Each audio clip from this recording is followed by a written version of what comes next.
Oke, selamat hari Sabat untuk kita semua. Selamat. Baiklah, selamat Sabat juga untuk teman-teman yang menonton acara ini. Pada saat ini ada satu pembahasan yang rindu saya bawakan. Pembahasan ini saya berikan judul bagaimana cara mengambil sebuah keputusan. Satu kutipan di dalam buku Ellen G. White, dia katakan seperti ini. Setiap helai daun punya tujuan. Bahkan setiap rumput sekalipun punya pelayanannya. Dari semua ciptaan yang diciptakan oleh Tuhan, hanya satu-satunya manusia yang memiliki pelayanan terhadap diri sendiri. Kutipan ini sangat luar biasa. Seluruh alam semesta ini dijadikan oleh Allah untuk melayani satu hal yang lain. Satu-satunya makhluk yang telah Allah ciptakan, hanya manusia yang memiliki cinta diri, artinya untuk melayani diri sendiri. Ini sangat luar biasa.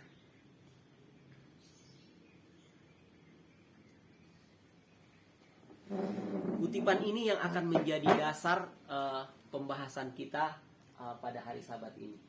Jadi apa tadi judulnya adalah bagaimana cara mengambil keputusan.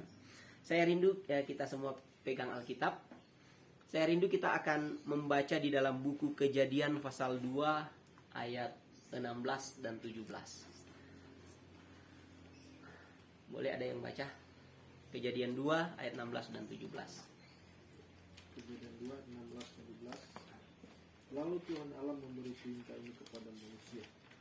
Semua pohon dalam taman ini boleh kamu makan diamnya dengan bebas. Tetapi pohon pengetahuan tentang baik dan jahat itu janganlah kamu makan buahnya. Sebab pada hari engkau memakannya, pastilah kau mati. Oke. Di sini Tuhan memberikan perintah kepada Adam.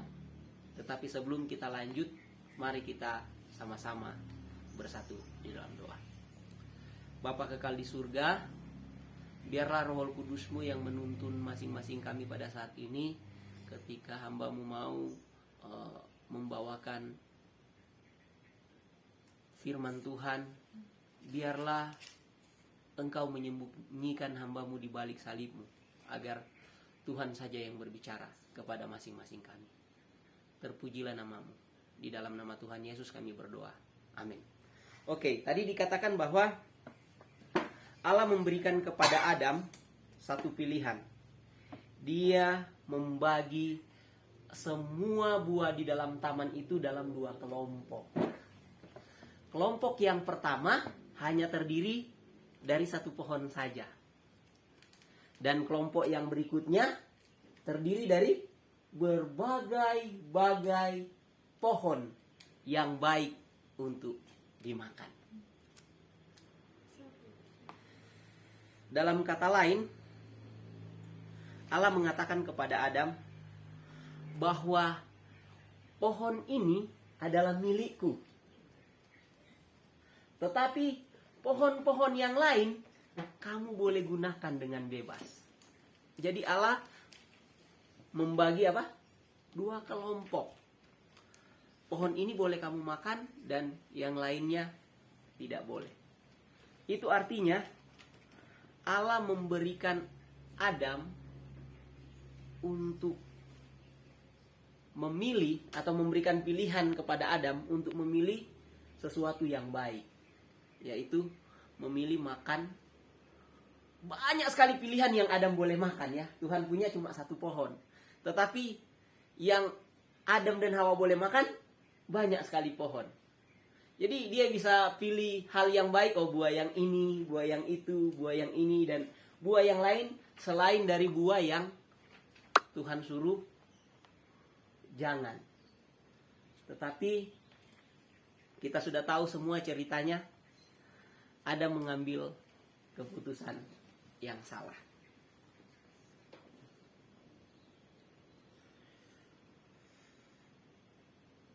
Adam memilih untuk tidak menurut Tuhan.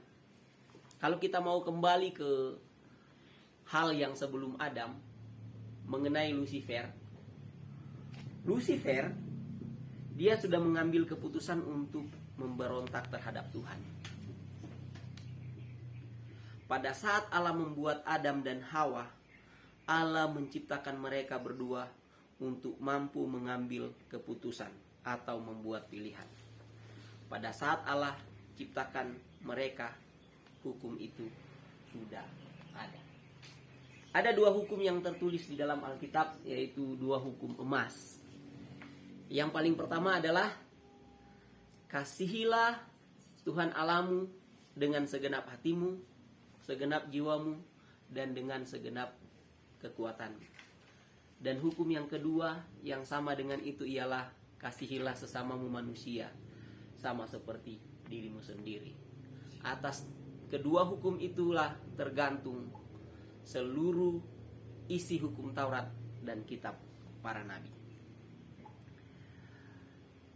Artinya Adam dan Hawa sudah mengerti tentang hukum itu. Jadi hukum pertama mengatakan jangan ada padamu Allah lain di hadapanku. Jika kita mengerti bahwa Adam sudah mengetahui hukum Allah, ketika Adam mau mengambil sebuah keputusan, harusnya Adam sudah tahu bahwa tidak boleh ada ilah lain di hadapan Allah. Artinya Allah merupakan otoritas tertinggi di dalam kehidupan penyembahan Adam. Jadi ketika Adam berpikir untuk menurut atau tidak menurut, harusnya dia mengerti atau dia mengingat bahwa jangan ada ilah lain di hadapanku. Dari Taman Eden itu kita punya pilihan atau kemampuan untuk mengambil keputusan. Tetapi Adam mengambil sebuah keputusan yang salah. Dia lebih memilih siapa? Hawa, istrinya, daripada Allah, daripada perintah Allah. Dia lebih memilih Hawa istrinya dari apa? Daripada perintah Allah. Karena tindakan yang salah itu seluruh dunia menderita sekali. Dosa masuk melalui satu orang dan membuat penderitaan di dunia ini. Kalau begitu, bagaimana cara saya untuk mengambil keputusan agar penderitaan itu tidak berlanjut? Ini adalah pertanyaan yang saya tanyakan kepada diri saya secara pribadi dan mungkin kepada teman-teman semua, kepada kita semua. Bagaimana agar penderitaan itu tidak berlanjut? Tergantung kepada bagaimana saya mengambil keputusan. Karena keputusan yang salah membuat seluruh dunia berdosa. Ada juga keputusan-keputusan yang salah yang dilakukan oleh bahkan Bapa segala orang yang percaya, oleh Abraham. Sebuah keputusan yang salah yang membuat dunia ini semakin kacau. Di mana Tuhan menjanjikan Ishak untuk menjadi bangsa yang terpilih, untuk melanjutkan keturunannya. Tetapi Adam melalui pengaruh istrinya, kembali lagi ya, melalui pengaruh istrinya, dia mengambil sebuah keputusan yang salah.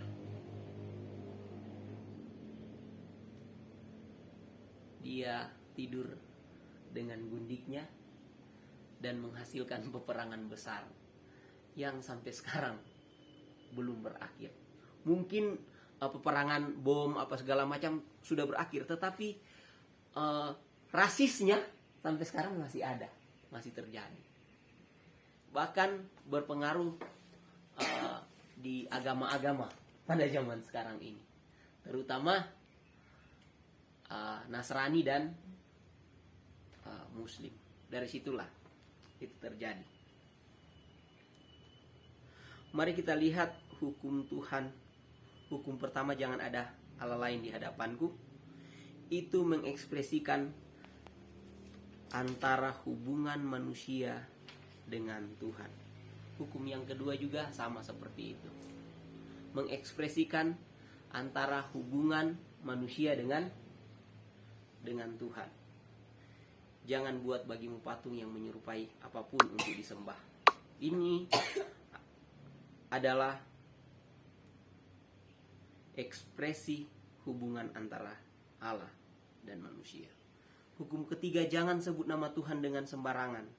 Kembali, ini adalah hubungan antara Tuhan dan manusia. Ingatlah dan kuduskanlah hari Sabat adalah hubungan antara Tuhan dan manusia. Untuk 4 hukum yang pertama mengekspresikan hubungan antara Allah dan manusia.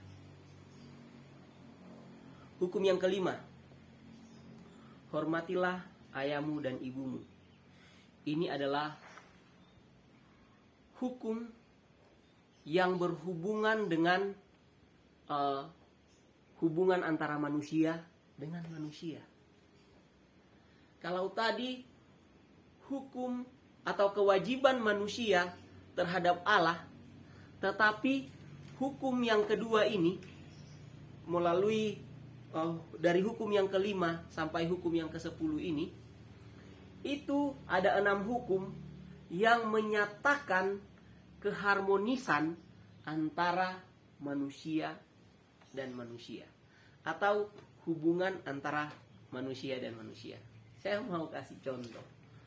Hormatilah ayahmu dan ibumu, supaya lanjut umurmu di tanah yang diberikan Tuhan Allahmu kepadamu.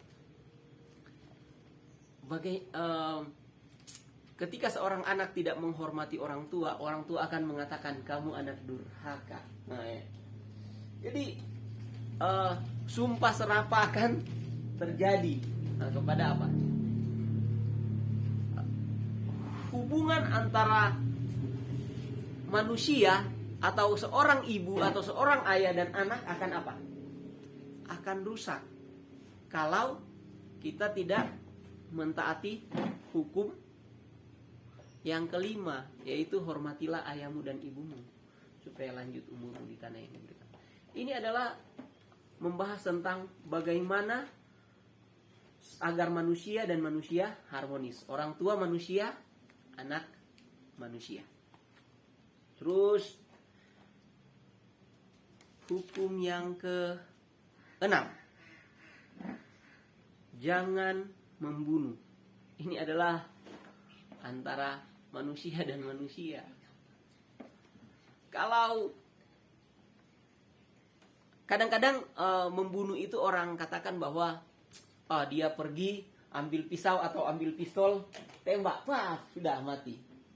Nah, itu perbuatan yang jahat. Tetapi terkadang di dalam kehidupan kita membunuh karakter orang lain dengan karakter kita. Terkadang ini adalah sebuah hukum yang ditulis untuk antar sesama manusia apa? Tidak saling membunuh atau harmonis hubungannya. Terus yang berikutnya,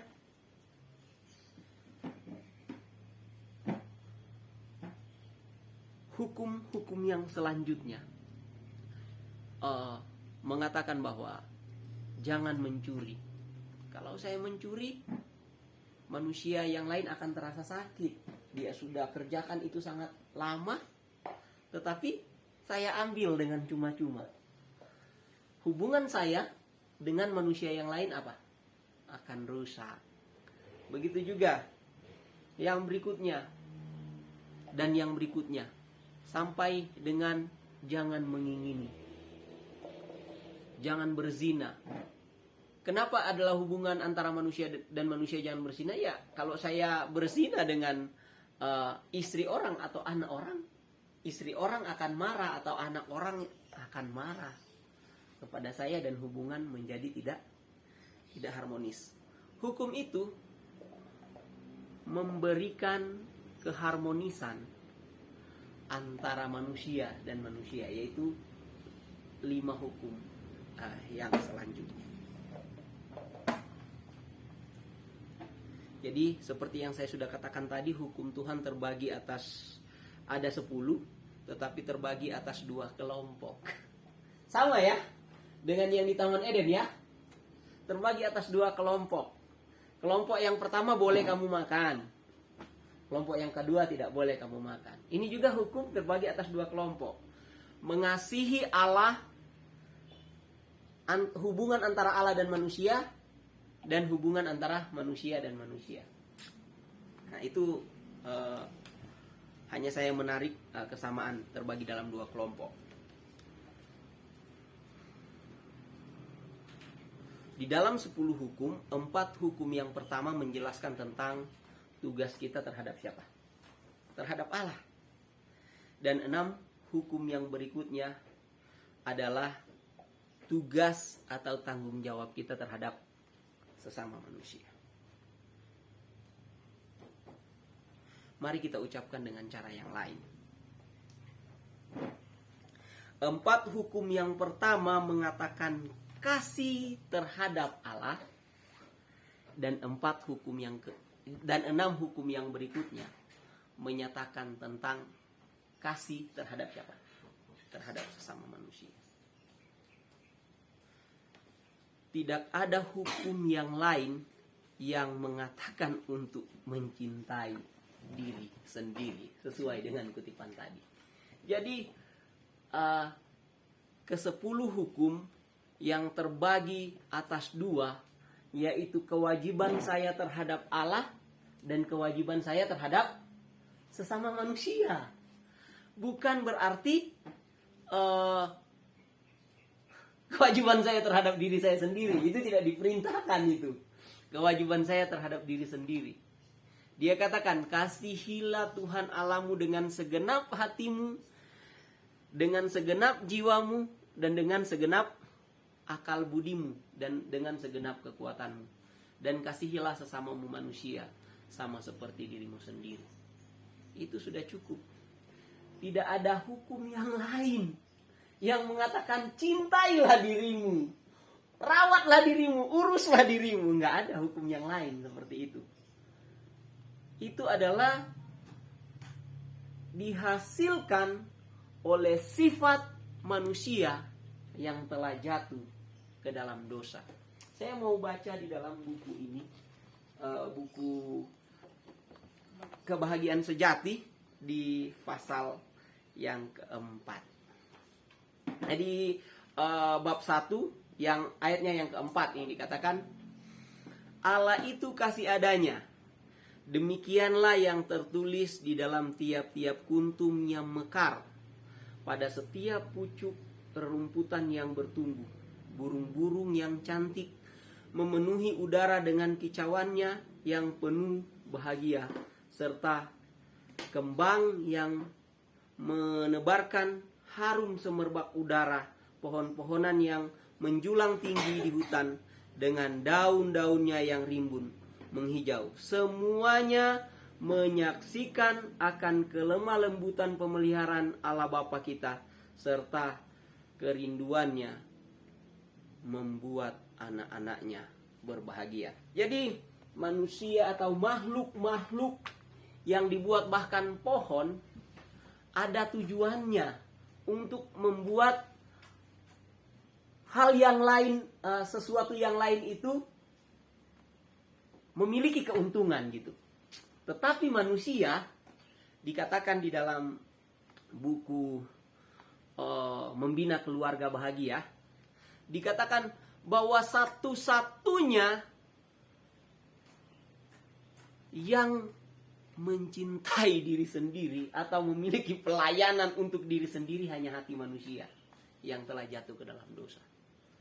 Cinta diri. Artinya yang sudah tidak selaras dengan ketika dia dijadikan untuk melayani sesama, yaitu hati manusia. Di sini sangat luar biasa sekali. Sehingga Tuhan taruh ini hukum ini supaya manusia tahu bahwa hukum surgawi adalah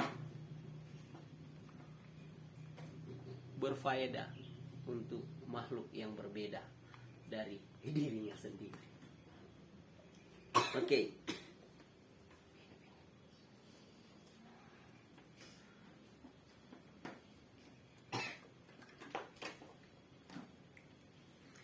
Jadi saya mau ulangi, yang Tuhan inginkan di dalam kehidupan kita hanya dua hal. Yang paling pertama, cinta Tuhan, dan yang kedua, cinta terhadap sesama manusia. Itu sudah cukup. Tidak ada hukum yang ketiga lagi, yang cintai diri sendiri ya. Tidak ada.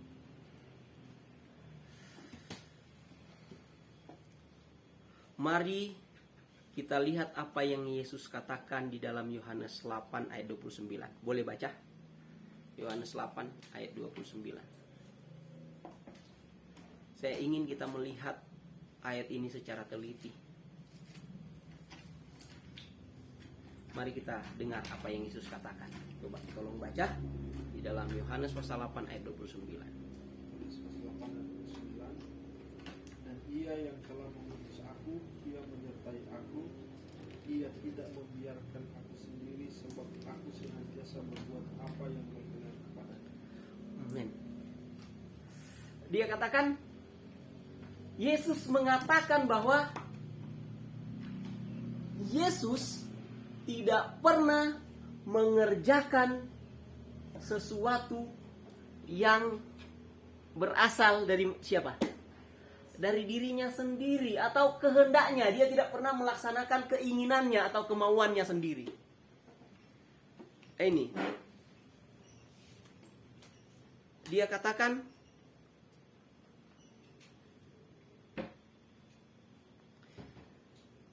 dengar apa yang Yesus katakan, ia yang telah mengutus aku, menyertai aku, karena Bapa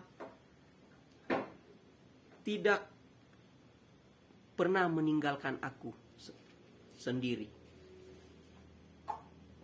Sekarang mari kita lihat lebih hati-hati lagi. Sebab aku senantiasa berbuat apa yang berkenan untuknya. Sekarang bagaimana dengan kehidupan saya secara pribadi, kehidupan kita semua? Apakah saya senantiasa melakukan sesuatu yang berkenan kepada Allah? Atau dengan kata lain, tidak memikirkan apa yang saya kenankan? Atau apa yang saya kehendaki? Atau dengan kata lain, apa yang saya mau? Tidak memikirkan itu, tetapi memikirkan apa yang berkenan kepada siapa? Kepada Bapa.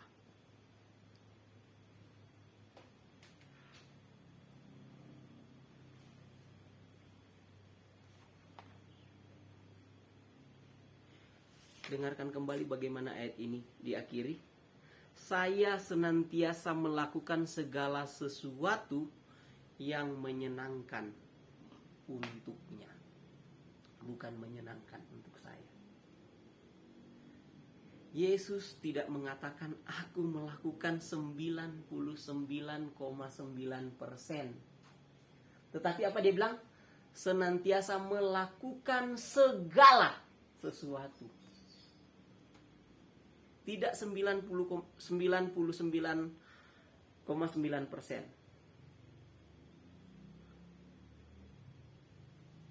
dalam waktu saya untuk melayani Allah, dia katakan, aku selalu melakukan hal-hal yang menyenangkan Tuhan. Bagaimana dengan saya? Apakah saya melakukan hal-hal yang menyenangkan Tuhan? Artinya, di dalam kehidupan Yesus tidak pernah melakukan sesuatu untuk menyenangkan dirinya sendiri. Satu kali pun. Karena dia bilang senantiasa dia melakukan apa yang menyenangkan Tuhan atau yang berkenan kepada Tuhan. Semuanya adalah untuk menyenangkan Bapa. Bagaimana dengan kita? Alkitab berkata di dalam Pengkhotbah pasal 12 ayat 13. Boleh baca? Mari kita lihat ayat ini dengan teliti.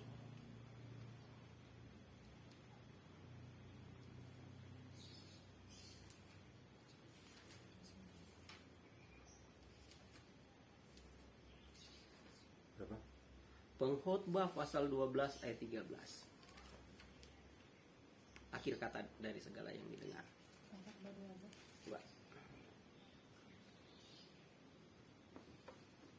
Boleh Pak Gatot, silakan baca. 12 ayat 13. Oke.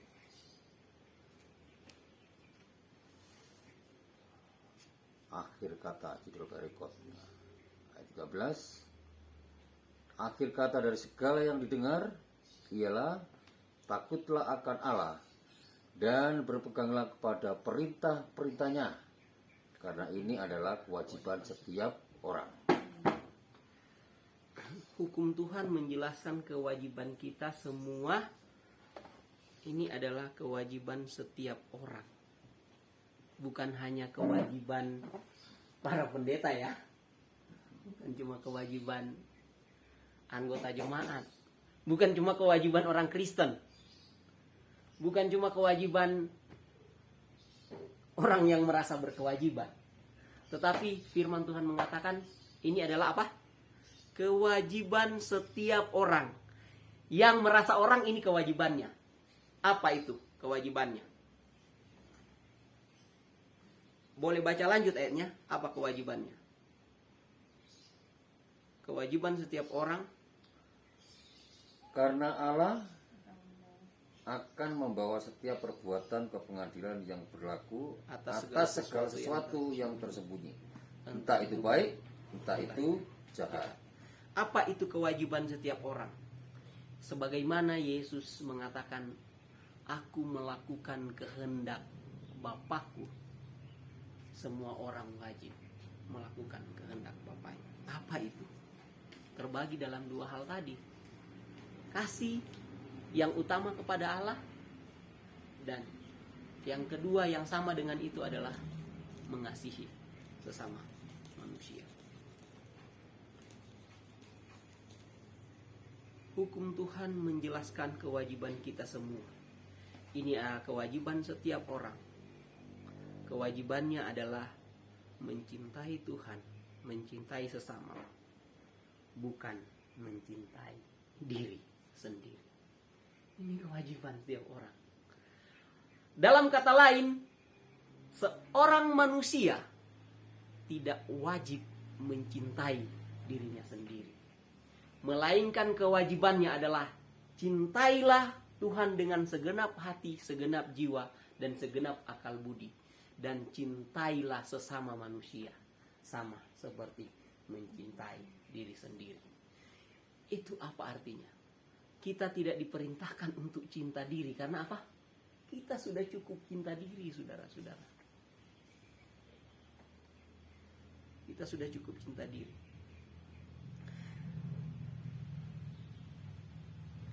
Tugas yang Allah berikan kepada kita,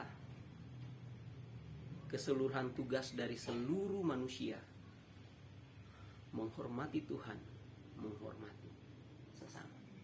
Ini adalah tugas. Apa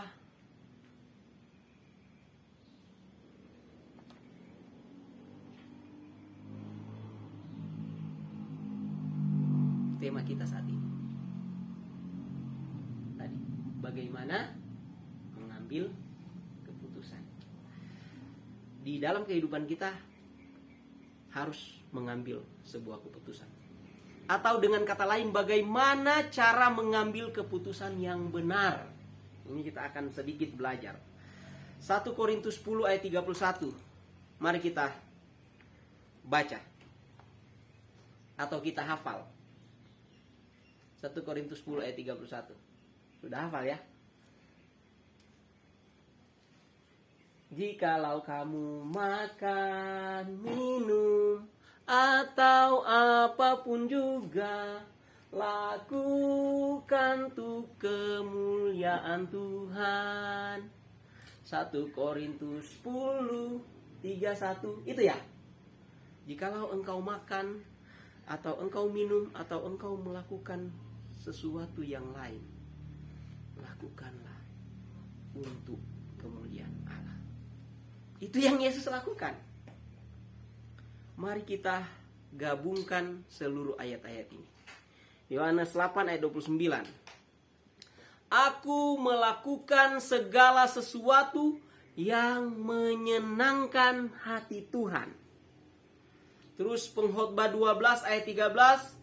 Hukum Tuhan adalah seluruh kewajiban manusia. Hukum Tuhan kita sudah bahas di awal. Ada dua hukum. Kasih kepada Allah dan kasih kepada manusia. Yang berikutnya 1 Korintus 10 ayat 31. Lakukan semuanya untuk kemuliaan Tuhan. Ini artinya pada saat kita harus mengambil sebuah keputusan, ada dua pertanyaan mendasar yang harus kita tanyakan kepada diri kita sendiri. Yang paling pertama, bagaimana memuliakan Allah? Apakah ini akan memuliakan Tuhan? Ini adalah pertanyaan yang pertama atau yang utama. Ketika saya mau mengambil sebuah keputusan, yang saya harus tanyakan adalah, apakah keputusan yang saya akan ambil ini memuliakan Allah? Ini pertanyaan yang pertama bagi umat-umat Tuhan.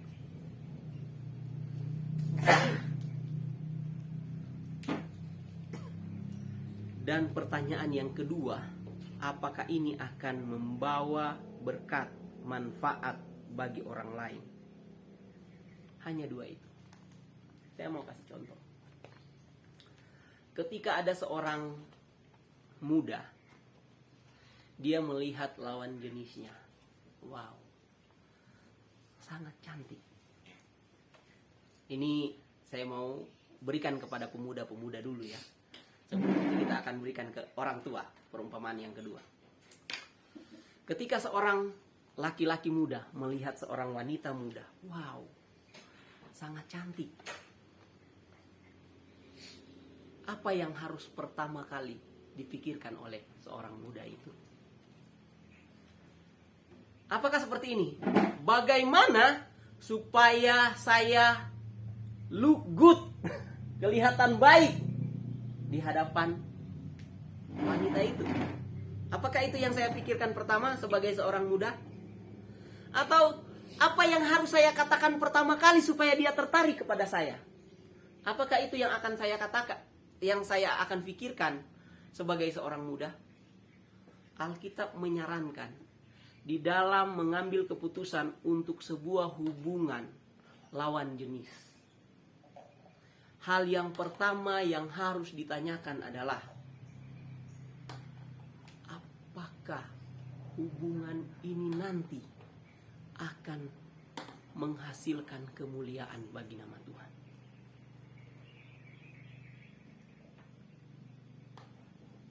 Bagi orang tua yang sudah bekerja, ketika mau pindah rumah, contohnya, oh saya mau pindah dari kota A ke kota B. Apakah di kota A itu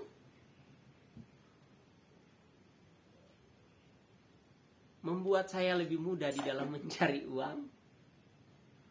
Agar anak-anak saya bisa, ada alasan-alasannya, agar anak-anak saya lebih sejahtera Itu kelihatan bagus ya. Atau apakah saya pindah ke kota B membuat komunitas saya dengan sesama manusia lebih baik? Nah, itu sesuatu yang bagus. Tetapi bukan itu pertanyaannya, saudara, bagi orang tua. Ketika saya mau pindah dari kota A ke kota B, apakah ini yang berkenan kepada Tuhan? Ini yang harus ditanyakan. Di dalam hal pelayanan pun, apakah ini yang berkenan untuk saya lakukan terhadap Tuhan? Pertanyaan ini yang harus ditanyakan pertama. Dan yang kedua, apakah ini bermanfaat bagi manusia? Jangan terbalik, saudara-saudara. Karena kadang-kadang kita membalik hal itu. Berkenan kepada manusia dulu, baru kepada Allah. Sedangkan hukum itu tertulis, hukum yang pertama dan yang utama adalah kasihilah Tuhan Allahmu dengan segenap hatimu, segenap jiwamu, segenap akal budimu, dan dengan segenap kekuatan. Dan hukum yang kedua, kasihilah sesama manusia. Itu harus dilakukan dua-duanya. Sesuatu yang berkenan kepada Tuhan, so pasti membawa manfaat bagi manusia.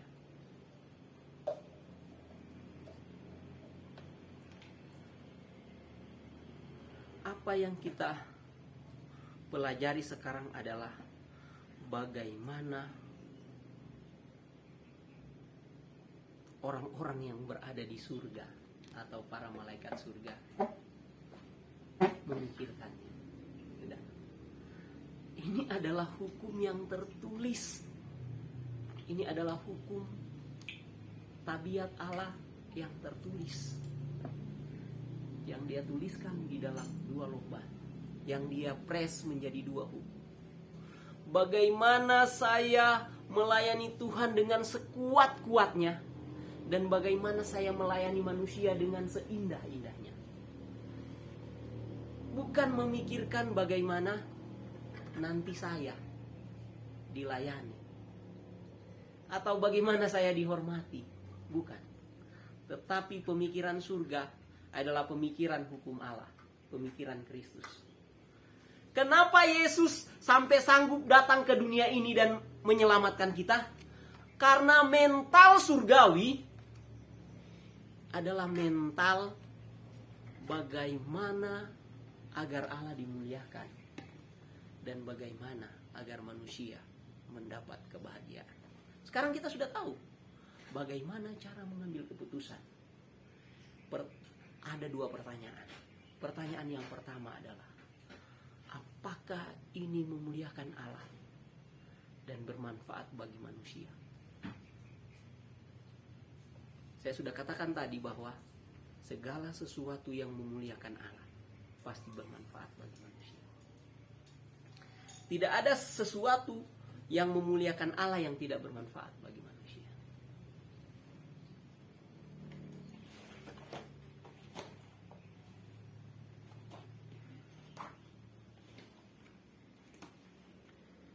Pada saat kita telah mempertanyakan kedua pertanyaan ini, khususnya pertanyaan yang pertama, karena sekali lagi saya mau katakan, segala sesuatu yang memuliakan Allah akan menguntungkan bagi orang lain. Tetapi apa yang menguntungkan orang lain belum tentu memuliakan Allah. Saya ulangi sekali lagi, segala sesuatu yang memuliakan Allah akan berguna untuk sesama manusia. Tetapi segala sesuatu yang menguntungkan bagi manusia belum tentu memuliakan Allah. Sehingga pertanyaan pertama yang harus saya dan saudara tanyakan, apakah ini memuliakan Allah? Ketika saya mau mengambil keputusan untuk melakukan apapun juga, apakah ini menjadi kemuliaan, hormat bagi Allah, atau hormat dan kemuliaan bagi diri saya sendiri? Dulu waktu saya muda, saya memiliki sebuah pemikiran yang saya tanam sejak remaja. Ini pemikiran yang salah, saudara. Hatiku adalah rajaku. My heart is my king. Wah, ini adalah sebuah keputusan yang salah yang saya sudah tanamkan sejak saya masih remaja. Saya mengatakan hatiku adalah rajaku. Segala sesuatu yang ku mau lakukan adalah menurut kehendakku. Tetapi saudara, ketika saya melihat kehidupan Kristus, dia mengatakan di dalam buku Yohanes tadi, bahwa aku senantiasa melakukan kehendak Bapakku. Aku terpukul. Tuhan, ampuni aku. Bukan seperti yang aku kehendaki, melainkan seperti apa yang Engkau kehendaki. Biarlah perenungan ini boleh menjadi bagian kita dan memberitahukan kepada kita bagaimana caranya kita mengambil sebuah keputusan. Keputusan yang benar, yaitu bertanya, apakah keputusan yang saya ambil ini akan memuliakan Allah dan menyenangkan manusia. Saya bawa dalam nama Yesus. Amin.